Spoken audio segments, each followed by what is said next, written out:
Hello and welcome back to another episode of LMScast. My name is Chris Badgett from LifterLMS, and I'm joined today by a special guest, Kim Shivler from kimshivler.com. Kim is an expert in online courses, membership sites, WordPress, and also just business and teaching. And we're going to get into some of these topics and how they all blend together. I recently met up with Kim at WordCamp Sacramento in the late or mid 2017, and she gave a great talk on membership sites, and I just had to get her on the show. But Kim, welcome to LMScast, and thank you for coming on the show. Thanks for having me. As I think we found when we met at WordCamp Sacramento, this is the kind of stuff we could both geek out on for quite a while. Yeah, I'm sure this is part one in a series. But well, tell us, for those that don't know you yet, tell us a little bit about your world. Like, how do you help people, and what are you all about with WordPress and courses and membership sites? So I consider myself a speaker, teacher, and instructional design consultant. I work with companies to help them build educationally sound courses. Sometimes that's online courses, sometimes that's actually workshops.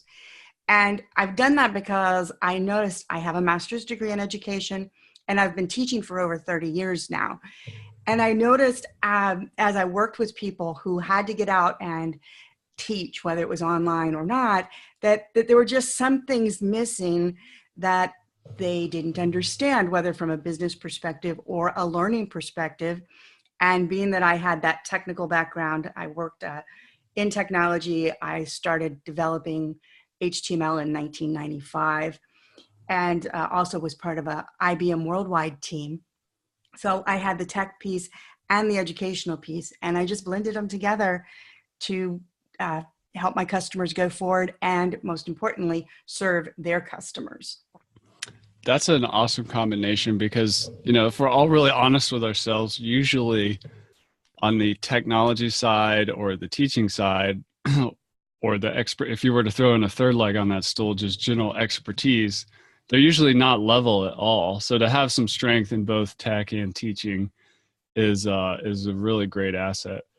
Well, when I was listening to your talk, I heard you talking about things that that I didn't hear a lot of people talking about, but they were super valuable, and things that course creators and membership site owners really need to consider and think about as best practices when they build their platforms. So I kind of wanted to get into that. And if you're listening or watching this video on YouTube, I'd encourage you to grab a pen, and we're going to kind of lay out some tips that if you were to just absorb these and then do your best to implement these ideas. This is coming from a lot of experience across Kim's experience, lots of clients and that sort of thing. That these are some real best practices and insights that are worth trying out. So you mentioned that, there's some business and instructional design or teaching best practices for the course creator. Which side do you like to start on? Well, I think let's start at the beginning, which would be the course design. Okay. And then take it through the second piece, which, as you mentioned, I talk about that a lot of times people don't, and that is the actual launch process and things from a business perspective you need to do before your launch and during your launch to make sure that it's a success, not just for you, but for your customer, whom is really why you're building this in the first place. Absolutely. So what are some key insights on course design? So a few of them. First of all, courses are one of those fun things that we all figured that we sat in school for a long time, so we can all teach. And we sometimes forget there's actually a science behind this. So one of the key things is that people don't all learn the same way.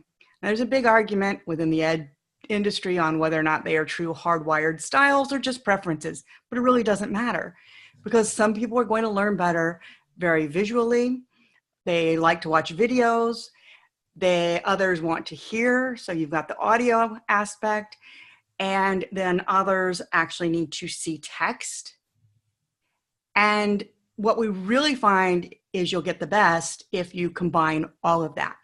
Not to mention the fact that until someone does it, they really haven't learned it. So we need to have activities in there that allow them to experience the success in whatever you're teaching them, to show that they're learning it, they're doing it.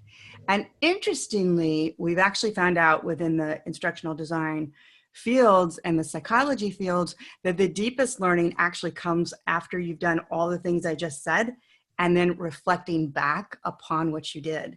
That's when we fully absorb it. So reviews at the end of a course are really helpful for that student to take it away and internalize it. And I don't just mean a review like giving them 5 bullet points. Interaction with them, allowing them to maybe some information's delivered and then some they have to give back. They have to answer a question or complete a task to really kind of cement that into their body and their learning. That's a big one. Then the other one is really the key for online learning. It's not as big a deal in the workshops, but you really need to break it into teeny tiny little pieces, because we're not a people who want to sit and watch a 40-minute video for the most part. We want to consume it in small bites. We want to then interact with it however we're going to, whether it's, for example, doing a drawing if you're teaching drawing, or installing WordPress if you're teaching WordPress. We want to have those little bites and those little successes going forward. So really break it down.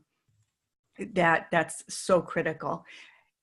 You also have the difficulty of when you teach live, and I teach both live and online. When I teach live, I can look out across the room and you can tell that some people are getting it, some people aren't. You always have that one guy or girl in the back. They are viciously nodding their head, yes, in agreement, and you can just see in their eyes that they missed everything you just said. So you can come back around to it. Online, we've got to figure out where we're losing people without being able to see them in the eyes. And that's where, as I mentioned before, we're building this for our user. It's a concept of breaking it down and then having some quiz questions, et cetera, between there, so you can see where people are falling out and where you need to pull them back in and what you need to address to make sure you're reaching them. That's awesome. So I think that's just one of the things that makes a more professional course and a course experience is it's not just about getting the content and getting it ready for consumption. There's a lot more that goes into it, like the activities you mentioned and reflection and, circling back, having a feedback loop if something's not going through. I mean, that's the more professional way to do it. It's not just about content. Absolutely. Or about sales. Right. Not just content, not just sales. It's absolutely about connecting with your audience. And that's where something I did talk about in the presentation at Sacramento is testing. Testing is so critical. And I mean, having people who are your target audience testing. A lot of times when we develop it, yes, whoever developed our platform tests from a technical perspective, we as content developers test from our perspective. But like my business coach loves to tell me, Kim, you're not your target audience. So we need to have our testing done by that target audience. That's where we find the places that we thought we were so clear. But if 30% of your audience is missing it, you really need to go back and address it. And the more of an expert you are in your field, the bigger that can be, because we forget what we didn't know when we were just starting out a lot of times. So pre-launch testing is critical. It can always get better after launch too, to, review how is it going? Can it be improved? I like to say that the launch is not the finish line, it's the starting line in many ways. But agreed. The way I look at that sometimes is assumptions play such a big role in how we operate as entrepreneurs or as teachers. And really where you get the big breakthroughs is where you challenge your assumptions.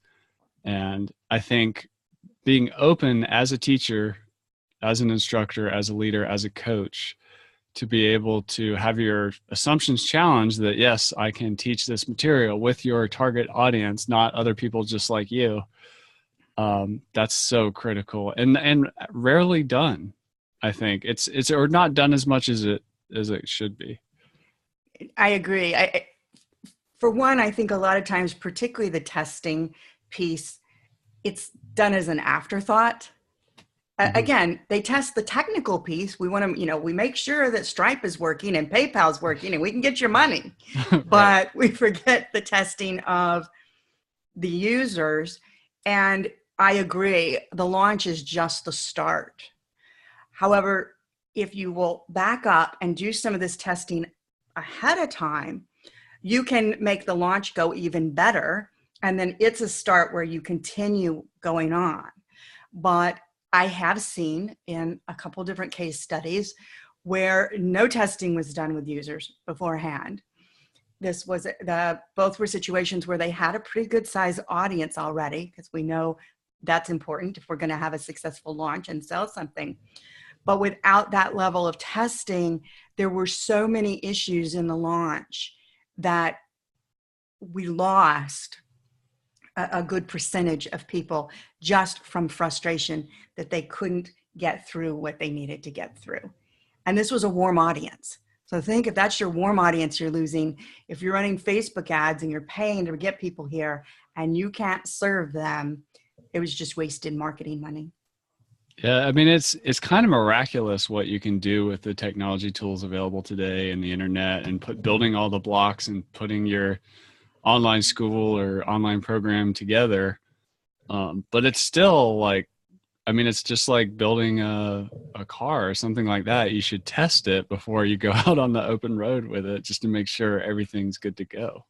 Absolutely. Oh, I think for example, what you guys do at Lifter, it's fabulous software. It goes beyond, I mean, I built my first online course in 1997. It was hand-coded HTML with CGI scripts, piecing it together. It was ugly, ugly. I wasn't even using active server pages and JavaScript and Java pages, server pages yet.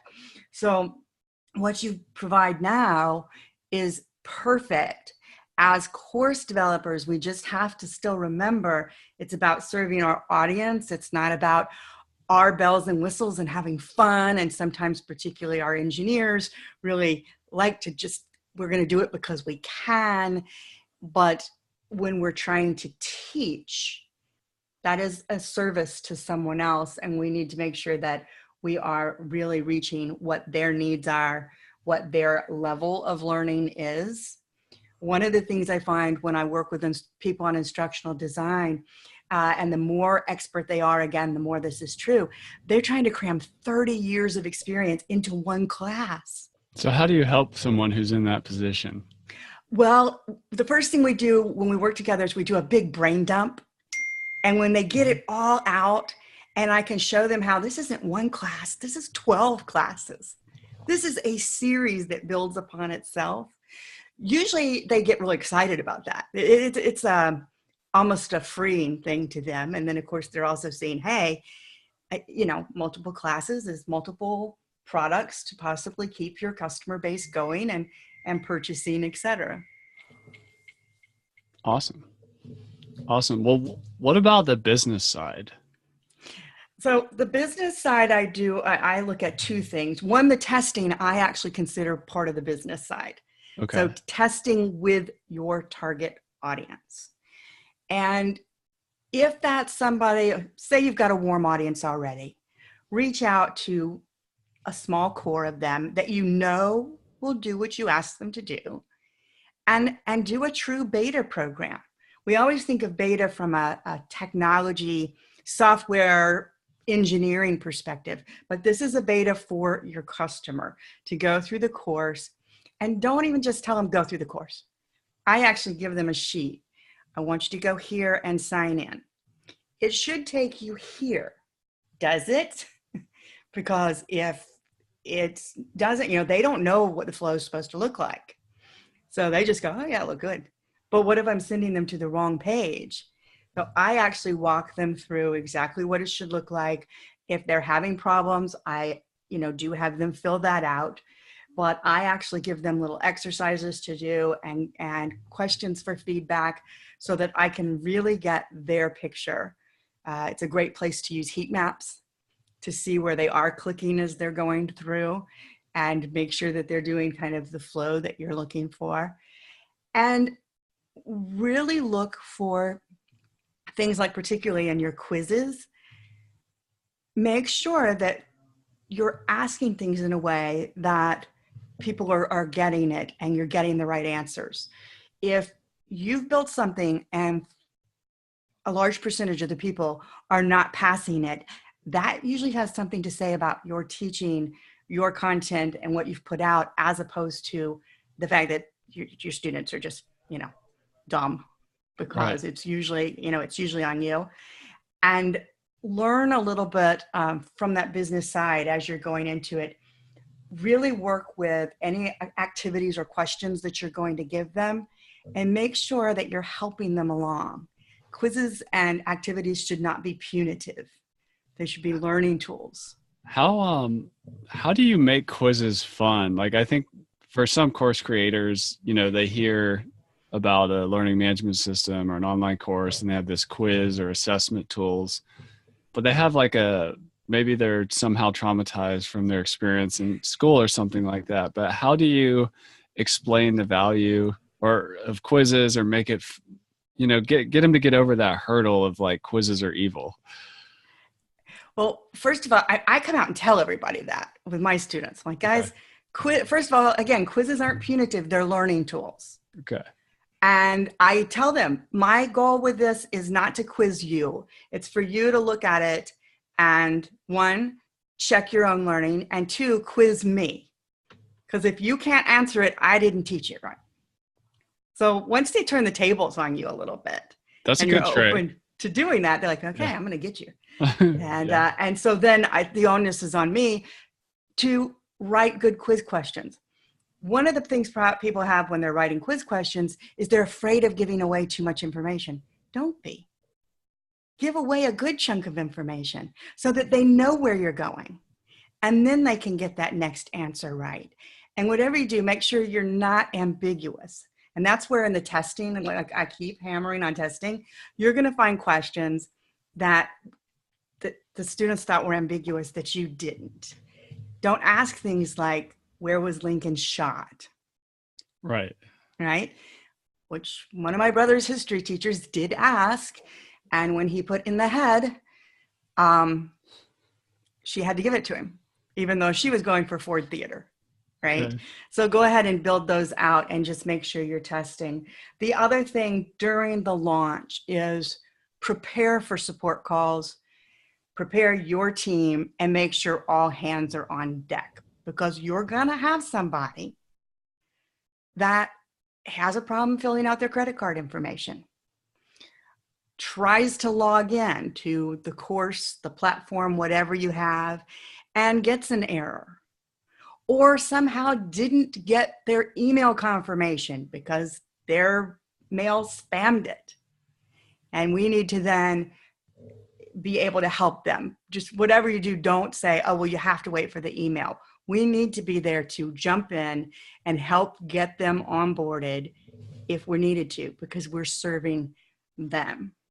Yeah, that moment, like right before and after the purchase or the enrollment, is so critical. And, you should be ready to provide a little bit of extra hand or just be available, because once you help get people, seated and in the classroom and going, they're pretty good. I mean, they're still going to need help and have questions, but I don't know. I think about it like in the real world of, let's say, going to college and, you get dropped off and there's all this stuff going on and you got to find your room, you got to figure out how to eat and all this stuff.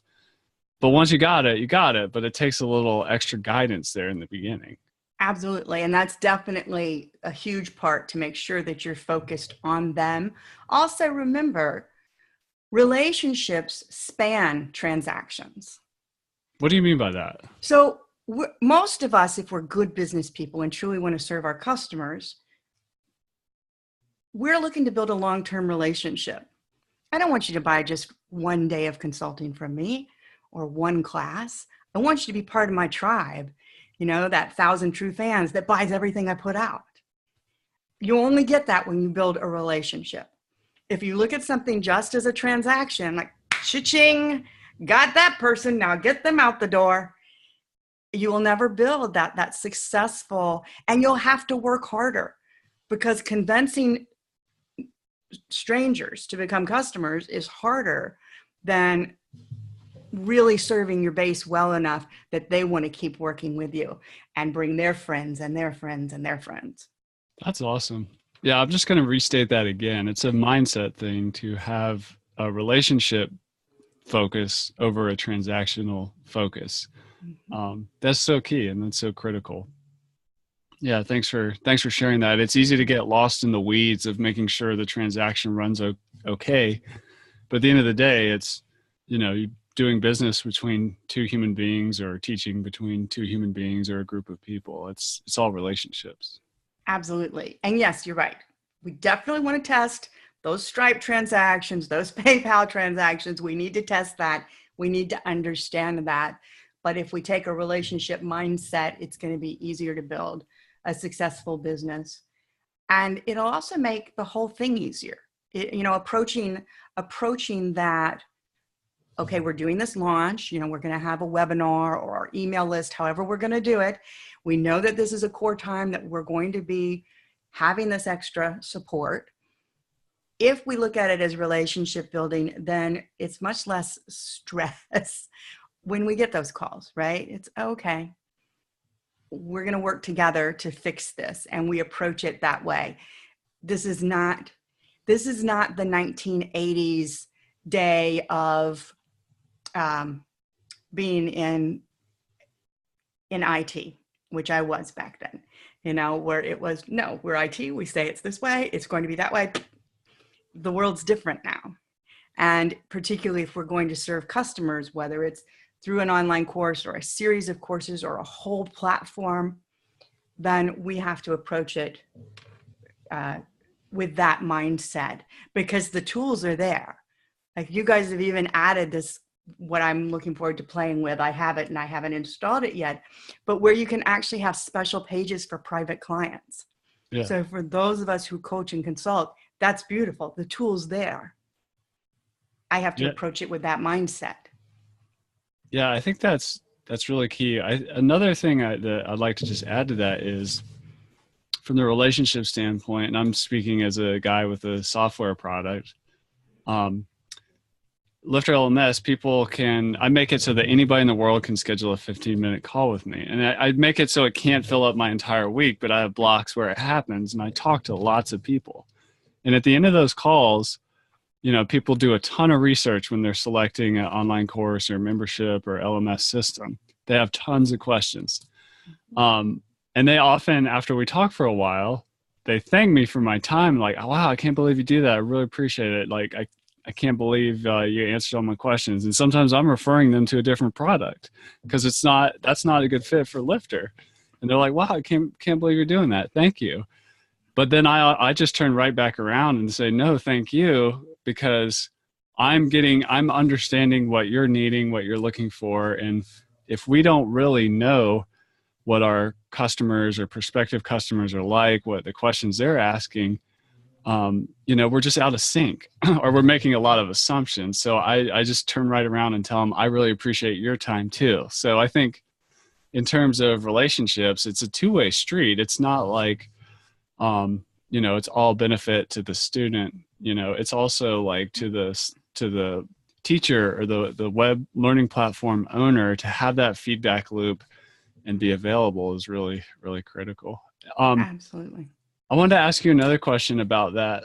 It just popped into my head, but on websites, one of the most useful pages that can help save a lot of frustration is a FAQ, or frequently asked questions form. Like, I mean, that should be part of the beta program, right? Like, I'm on a mission to discover what my FAQs are and not just assume I know what they are. Like, I'm having trouble paying, how else can I pay for the course? That's not the only FAQ you need, right? Absolutely. And that's why really the earlier you can bring a few core target customers in and get them going, the better, because you're going to learn what they're needing, what you maybe missed. What you really don't want to do is build 12 modules only to find out that it's not what they needed or wanted. And then you can't even sell it. So when we did that, when I did that presentation, I do talk about, we actually do start with kind of a brainstorm on what is needed. And then I take it to my audience or to my client's audience to get their feedback on that, get their questions on that. Then we build a little bit. Then we have some core testers, and then we fix and we build a little more. At the time that we've got those modules ready, and when you hear me say 12, I recommend no more than usually 8 to 12 for a class. And when you say modules, are you referring to like those are like lesson count, or those are sections that then contain sections? There's lessons inside of those modules. Yes. So okay. Sections, chapters. If you're getting to more than that, you probably need to break this into 2 courses, maybe even 3 or 5. It just depends on what you're teaching. And but build those out and get that feedback. And then once you've got it done, that's when I go to my next size, where I really try to get a good 40 to 50 people, if possible, to go all the way through it and really get that feedback, see that they're getting where they need to go. For example, say I'm building WordPress, tracking or teaching WordPress, which is one of the things I teach. Have they been able to actually go through and build their site? If they have, okay, they probably got it. If they're still stuck on the install, then we have to evaluate, did they actually do the lessons, or are they really not getting it? But just keep testing and checking back and checking back. If you do that, you're going to end up with a course that is much more successful for your students. And then again, what's the next course? What are they going to be interested in next? Keeping that pulse with them to find out. I'm always reaching out to them. What is the next problem? And don't ask. A tip for that when you're being in touch with them, and again, as you're doing this, you're building out those FAQs, don't ask them always like what they want to learn.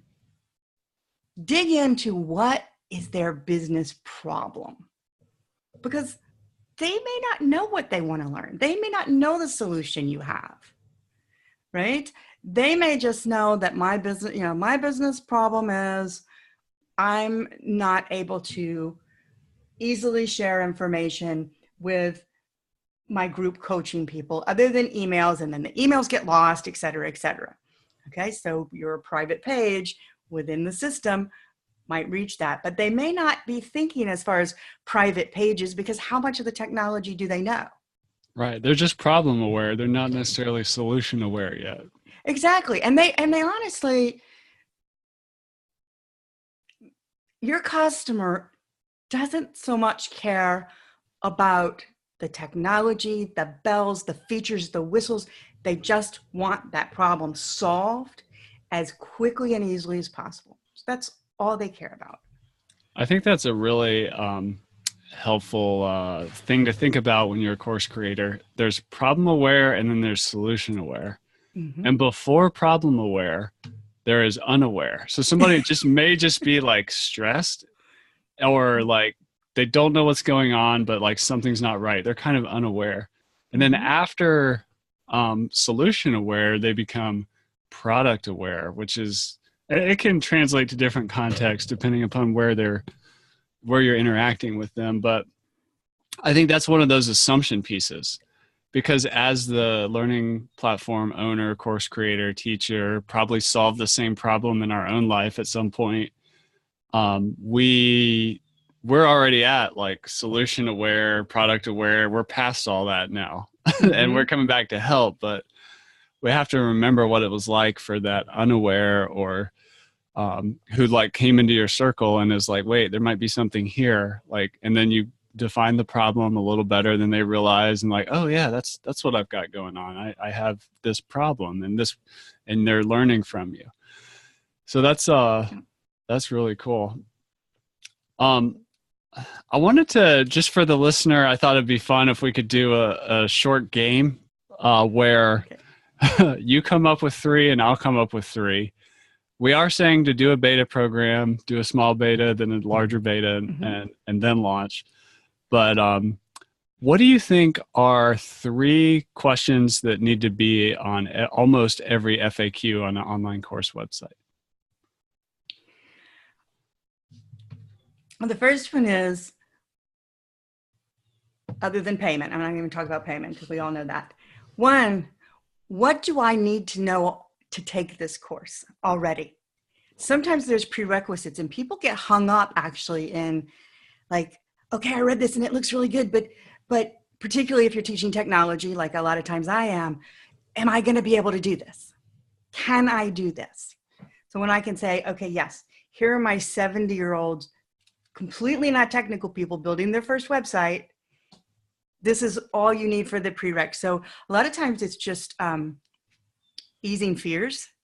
So whatever the fears might be around whatever you're teaching, whether that's, for example, fitness maybe, right? Someone who's a little out of shape, am I going to be able to keep up?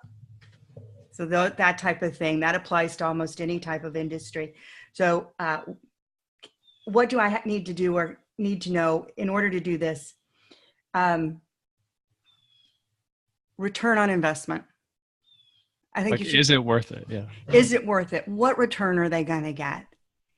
And that's particularly when you're charging more than $29. Now, if you're charging $29 ebook fee, it's a little easier. But if you're charging more, then they really want to get that. And then I like to let people know what they can expect as far as personal interaction with me. Because a lot of times people are actually they're buying access to you. Again, if it's a higher level course. So if I'm charging $1,000 for something, I'm going to be giving people more access, not just to my brain that I've laid out here, but to how did they get help? Where am I available? I am frequently known for holding office hours. So I will just send out a link. My office hours this week are this. I hang out in a Zoom room. When someone needs help, they bop in. So those are my 3 that I like to make sure are on every FAQ.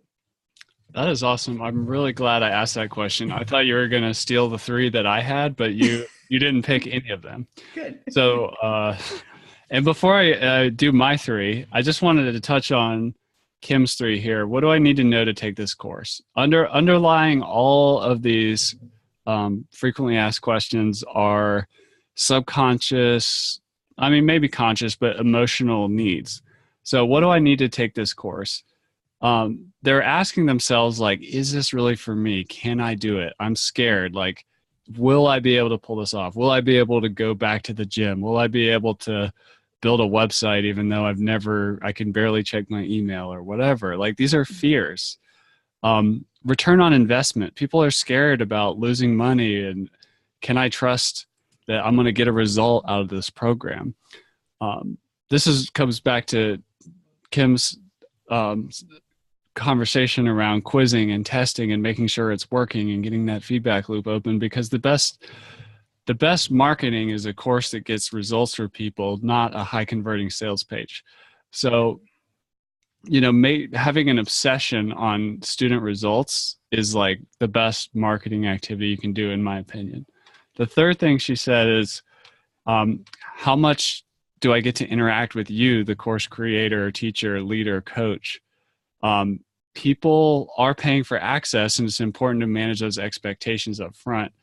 And, as course creators, it's easy to get a little bit scared about, oh, my time doesn't scale. I can't do one-on-one. Kim mentioned some group coaching, which is a great way to do it, like weekly, monthly, daily, office hours, bring in a special guest, email support. I'm a big fan of doing things that don't scale and just charging more for your program. But I think access is really important, and it's one of those things that's often overlooked in this day and age. It's not, you don't necessarily want to automate everything. In fact, it's really, that would be one of the most challenging things, to build an online course that gets results 100% of the time with no, human interaction. Yes. So I just had to get on my soapbox a little bit because I thought your FAQs were brilliant, and I just want to kind of unpack them a little bit. Mine are more technical, which is a good balance. And so mine is just how do I log in? That's something that as you've done your site a million times, you know how to log in. You might even go in through WordPress or somewhere else where your users don't go to log in, so you've probably forgotten how they log in. The other thing is I forgot my password. So the question is like, or it's more of a statement. I forgot my password. What do I do? That's a good one that you can save yourself. It's a lot of time and frustration on your customer's part. And then my sixth one is just how do I start? And when somebody comes into an online course right after they bought, or if it's a free course and they enrolled, that very first lesson is when like the excitement, the energy, everything is the highest. So I encourage people to really, really focus on that first interaction and, getting people comfortable, getting them excited, getting them some kind of result or at least forward progress. But yeah, like you may know how it's going to start. You design the curriculum, but if you hire someone to build a house and the builder shows up on your raw piece of land, you could very well just be like, all right, what do we do first? I mean, you don't know, the builder knows, but it's excitement's high. Take advantage of it. So that's my 3 FAQs there. I love those. And the excitement's high. Also, there may be a little bit of fear in there too. Kind of think of your first day of school back in elementary school. You might have been excited. You might have also been a little nervous. And so I love that, onboarding them right there at the beginning and making it fun and easy, and building that excitement is really a good one. Yeah. And just tying into what you said there, a lot of FAQs, the underlying emotion is fear. It's fear of like, can I do this? It's fear of, can I trust this program or this person? So it's just important to acknowledge that, and it's scary to go to school for the first time, no matter a new program, new yoga class, the gym, whatever it is. Right. And for some people, like you tie into that fear, I so much agree with you. Not everybody had a good school experience. So they may even be tied back to, like, I didn't really like going to school. Why would I want to do this? Yeah, that's a good point. Well, let's leave the listener, Kim, with one more just insight or something, a best practice that people should consider when building an online course, and either from the instructional design side or the business side. What's something that you don't see talked enough about that's super valuable and, everybody, all course builders should consider? This one, I'm actually going to throw out a technical one. Okay. Because it's one I've seen so much trouble with, and it will save your butt. And you're going to have, when you're building an online course, you are going to have some dependence on emails being sent and received from that course, from your WordPress website, from wherever you're doing it. Make absolutely sure you are using an outside mailer like SendGrid, one of those that is a trusted mailer, because if you're just using the default from WordPress, the PHP mail, they're not going to be getting those emails, and you will save yourself hours of hair pulling and dealing with one-on-one with clients if you make sure that that's put in right, so that people can get the emails you're sending out and they're not ending up in spam. And what you'll get from people is, well, they can't be in spam, they're not in my spam mailbox. And then you have to deal with, they're not even getting there. They're being caught up here in the ether that says, no, it's spam. It's not even getting to the spam mailbox. I feel like you're psychic, Kim, because I've been helping some LifterLMS customers today, and they were having those exact issues with setting up a transactional mail service like SendGrid or Mandrill. If you're listening to this and you are a LifterLMS user, just head on over to the documentation and search email FAQ. Your website can send emails, but it's not like if you're really going pro or turning professional on your platform, it's best to use one of those transactional mail services. And of course, test that. I think emails, like when a website sends emails or, the password reset function and all of this is something that people really a lot of people don't test as much as they should. So thank you for that tip. I really appreciate that. You're welcome. It's one I deal with people a lot also. And I'll tell you, I will not say their name. I'm not going to throw them under the bus. But there is a software as a service company out there who doesn't have this ready. And I am therefore not their customer because they refuse to help me in any other way when I didn't get their email. So I use a competitor's product. Yeah. It's a big deal. It's a big deal. Well, Kim, thank you so much for coming on the show. Everybody, I encourage you to check out kimshivler.com. That's SHIVLER. That's KIMSHIVLER, kimshivler.com. Kim, what other ways can people connect with you on the web and just remind people how you can best help and serve them if they're resonating with this episode? Absolutely. You can find me on Twitter at Kim Shivler. And from kimshivler.com, you can see how to get to my How to Build an Online Course and Instructional Design if you're interested in that, my general web training site, or any of my business communications training and consulting that I do. It's all kind of tied in there. And I'm here to serve you, just like I want you to be there to serve your customers. Awesome. Well, thank you, Kim, for doing part 1. I cannot wait for part 2. And I look forward to it. I hope you have a great rest of your day. Thanks. You too.